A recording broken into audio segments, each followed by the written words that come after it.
Reggae Messiah Biaruna. Reggae Messiah Biaruna. Reggae Messiah Biaruna. Reggae Messiah Sodinona Yatite Dale. Reggae Messiah Biaruna. Umundemle. Reggae Messiah Biaruna. Umundemle. Reggae Messiah Biaruna. Una come se me. Reggae Messiah. Odinona Yakuta Tebu. Reggae Messiah Biaruna. Barangente Mono. Reggae Messiah Biaruna.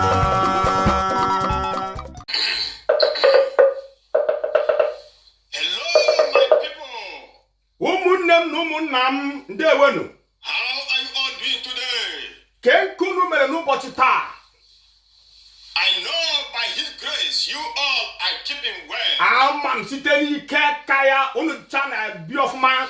May his protection be upon us all. Ka nchekwom. In Jesus' name. Ka nchekwom ya dị n'isi anyị niile n'aha Jizọs bụ onye nwe anyị. Amen. Ise. Something happened today. Ụmụnne m ụmụnna m ihe mere n'ụbọchị taa. Where we went for ebe anyị gara.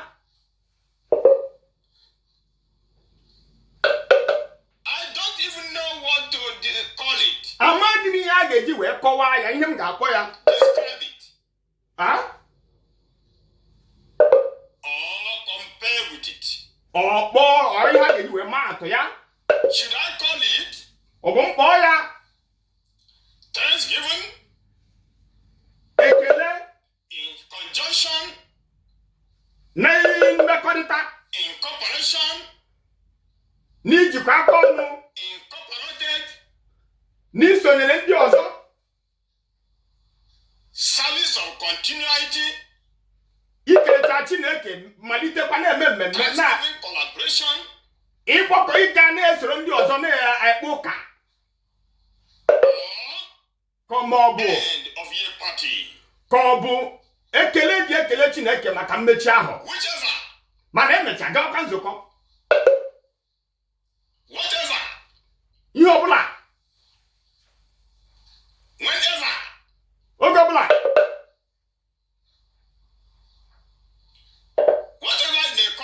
Ihe ọbụla a ga-akpọ ya.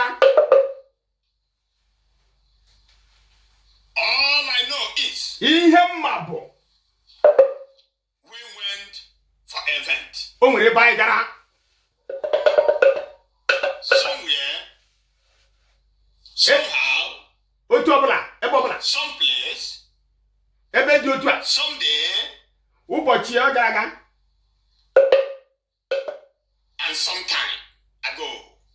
Oge gara aga. Please listen to me here now. Ụmụnne m gwajezienụ ntị ihe mere. There is this adage that says. O nwere atụtụ ilu wee nekwuru wee sio. That which you don't know. Ihe onye na-amaghị. Is older than you. Ihe ahụ tọrọ ya atọ. Do you know what happened? Ịmụnụ mazi ihe mere. Oge anyị nọ n'ime mmemme ahụ. The Reverend Father have clearly said to us. Onye ụkọchukwu agụgụ anyị wee sio. Go in peace for the mass is ended. Labanụ mesagosiwo. Then we replied. Anyị wee zaa ya wee sio. Dịka esi kwu.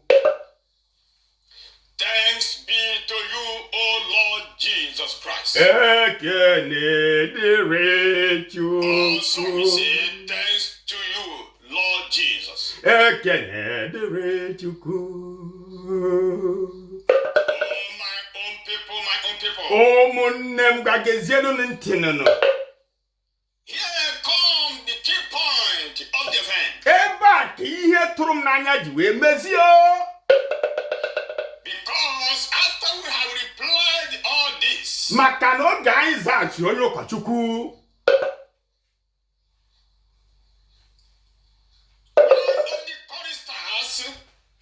Ofu onye n'ime ndị na-ekwe ukwe ebe ahụ.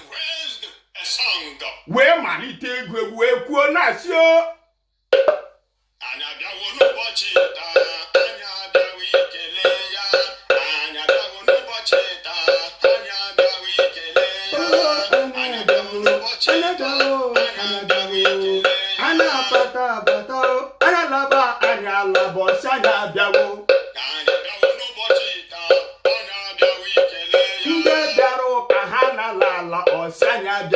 ikele ya.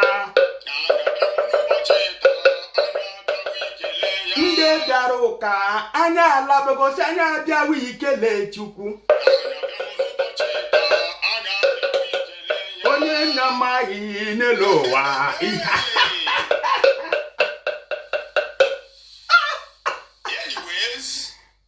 Oti ọbụla. Ihe ọbụla eme shashashasha. Oge ọbụla.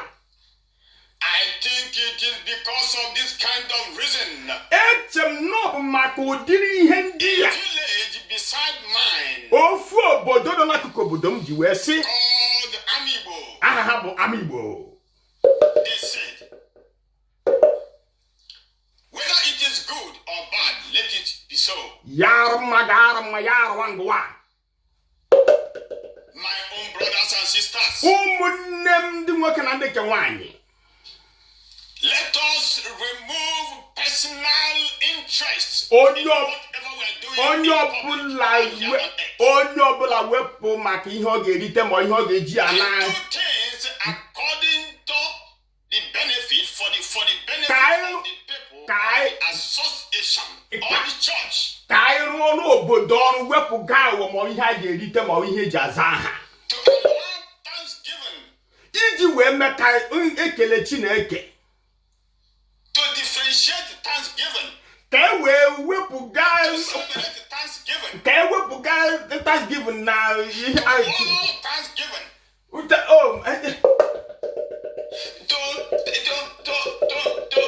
my God. To separate thanksgiving from looking like burial. Ka enwe ike oyibo niile ọsụ ebe a wee ji ka asị ka ihe ndị oyibo niile ọsụ ebe a wụ ka asị na ka eme ka emume ikele Chineke Thanksgiving ka ọ dị iche n'ebe a na-akwa ozu. Udo dịrị unu nta. As I raise my case. Ka m kwụsịgoro ebe a fada.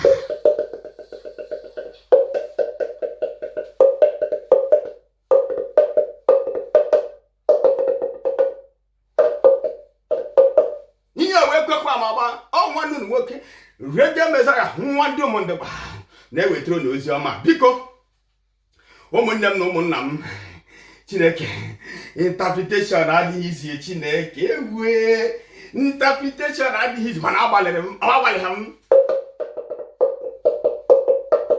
biko ihe m na-ayọ onye ọbụla bụ wherever you are, whatever you are doing, take away selfish interest in whatever you are doing, whether in church or in community something. Whatever they are doing, any expenses in the church or in the association, unless there is a way you will get something to squeeze inside your pot, that it will not go ahead. Instead of that to happen, let the event let the Thanksgiving look like a burial. This is a sin, it's in job. When we are talking about this, we are not talking about cash alone. We are talking about unless it is an event where they will call you pioneer, the chairman, the chairlady, Onyendu, Munigo one, Jakrika, Obangraka, or Rorizing two, O Merengwere, or Buru Eni, 3, EKG, Abawa, Ogidi, 10, MOG. Nkata ekrumiri wa na Dublin. Ojiri igwe gbagbu ehi 2 of Dublin. Ojiri hey okengwe okenze okigwe inya of ya onwe ihe ga-eme. Let us remember that anything we do on earth, it is that which we do for God. It is the one that matters. All this food or the flesh doesn't matter. As you can see, I am still in the mood of thanksgiving. Whether the way you thank your own God, I don't care, but I thank my own God in my own way. Make thou a noise unto the Lord. Praise him with the harp, cymbals, trumpet. Tony Chineke. Oda pụta ebe asa gị abụ ito Chineke. Adịchị ka na-akụ ozu, ọ dị njọ. Anyway, Anyway, Shan, you completed it all by going back to meeting after the Thanksgiving. That means you have to go back because the year is not ended yet. You have to go back and rethank for the last meeting you did. Yeah, so, yeah, that's the meaning of Thanksgiving. But anyway,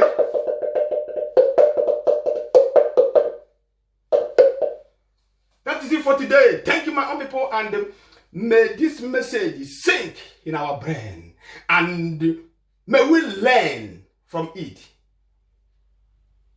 Not attack it, but because attacking it will not do you any good. But learning it from it will do us good. I remain your own brother, the Reggae Messiah. Please continue to subscribe to that our channel. Like, share,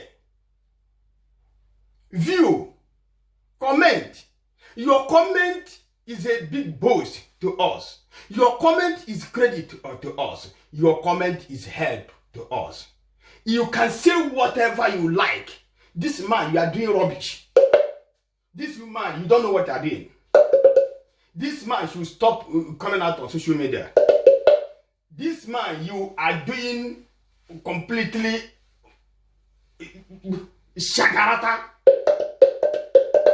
This man, stop wasting your time. This man, if you don't know how to work, come and I'll give you work.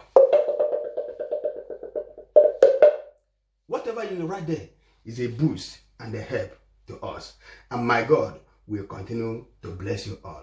In Jesus' mighty name we pray. Amen.